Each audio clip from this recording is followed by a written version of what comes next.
Welcome back to the uKnowva HRMS course. In this video, we will learn how to add a new cost center in uKnowva HRMS. Let's get started. From the side navigation panel, click on the HR menu. Once it expands, select the Master submenu. In the expanded list, click on Cost Centers.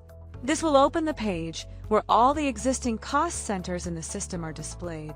To add a new cost center, locate the plus Add button at the top right corner of the page and click on it.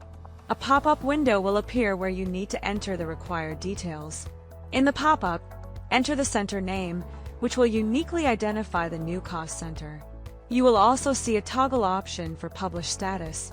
Set it to Yes if the cost center should be active and visible immediately, or set it to No if you prefer to keep it inactive for now. After entering all the necessary information, click on the Save button to successfully create and store the new cost center in the system. That's it. You now know how to add a new cost center in uKnowva HRMS. Thank you for watching.